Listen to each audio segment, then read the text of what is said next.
What if I told you that 7 out of the 10 highest scores in a game from a player happened this season in NBL 1 West? 59, 53, 51, 51, 50, 50, and 50 all happened this year. Not only has the individual scoring been high, this season we have seen the highest average points per game for every single team in history. Since the beginning of the West in 2021, the average points per game was 83.1. Today in 2025, it's 93.95 points per game. That's a huge increase. The 2021 championship Perry Lakes Hawks had the highest points per game with 95.77. This year's Warwick Senators average 109.68 points per game. In fact, if that championship Hawks team played in today's league, they would only be top 6 in scoring. Before this year, the best offensive team we ever seen was the 2023 Rockingham Flames. They averaged 105.96 points per game. Today, that's only good for 3rd, and in fact it's only 1 point better than today's Rockingham Flames. And that team had Devondrick Walker and Marshall Nelson on it. So why are we seeing such an increase in scoring? Simple answer, pace. In the West, we play a fun, fast brand of basketball. I asked MVP Isaac White what he thought of the pace of our league, and here's what he had to say. Starting from the top down, with the NBA, that's kind of the direction modern basketball seems to be going. Like, the pace of play is just up. It's a more exciting brand of basketball, and obviously that's what the fans want to see at the NBA level. And so I think naturally other leagues around the world are kind of going to adopt it. Specific to the West too, I think, like, you look at the top couple of teams especially want to shoot a lot of threes, and that kind of is going to lead to runouts and long rebounds and stuff like that. And it's kind of just like it's a contagious thing. Like, when one team starts going up and down, the other team tends to want to match it. So it's kind of a contagious thing within the West, I guess. But either way, like, I'm not mad about it. It suits my brand of basketball, suits our pace of play. So it's pretty fun.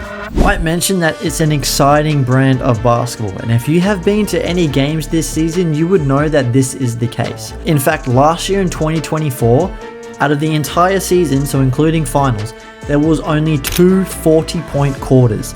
This year alone, we've already seen 4. Scoring 40 points in a quarter is insane. And it isn't just the top teams where the scoring has increased. In 2021, the Slammers had the lowest average points per game at 68.33. Now, whilst in 2025, the Slammers are still at the bottom of average points per game, they average 82.68 points per game, which if you put this Slammers team in 2021, they would be top 8 in scoring. The team that won 1 game this season would be top 8 in 2021. So we've established that the West has seen a tremendous increase in scoring since the league has been made. But how do we compare to the entire country? What are all the other conferences like? Like I said earlier, the West averaged 93.95 points per game. NBL 1 Central, 85.14. NBL 1 South, the self-proclaimed best conference in the entire country, 85.12. NBL 1 East, 84.04. In fact, the only conference close to us is North, as they average 93.47. So we do have the highest scoring points per game, comfortably above every other conference besides North.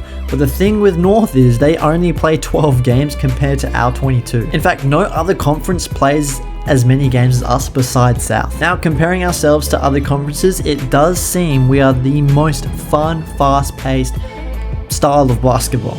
But as I mentioned at the start of the video, we have also seen crazy individual scoring performances, 750 and 50 plus point games. Now, I haven't gone and checked every single box score for every single conference and every single game, but from my memory, I think only one other player has scored 50 plus points this season in any other conference. So if you want to be entertained, the West is the conference to watch. Now, it is all well and good to score lots of points in the regular season, but will it translate to finals? Well, I went back to 2024, and based off 2024 regular season to finals, the answer is yes. Points per game will increase, but I think it's kind of skewed because it's not taking into account the bottom teams, because they obviously don't get to play. So I think it's a little bit skewed, and honestly I couldn't be bothered doing the math of taking the bottom teams out and redoing it again. But I think finals is a completely different style of play. I think it's a little bit slower. There's a lot more sets around in the half court.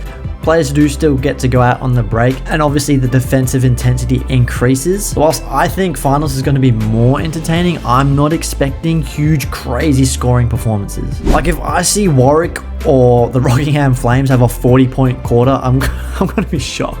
Another question that I have is, will this trend keep on going? Will we keep seeing season after season points per game increase? Personally, I think yes. I think it's probably capped at around 120, 125 points per game. But what I also think is going to happen is these bottom teams are also going to increase as well, just making the overall average points per game a lot higher. But there you have it. If you were ever wondering why this season we've just seen a crazy outburst, now you have the stats to back it up. If you like this type of content, make sure to subscribe, leave a comment, like, and I'm out, y'all. Peace.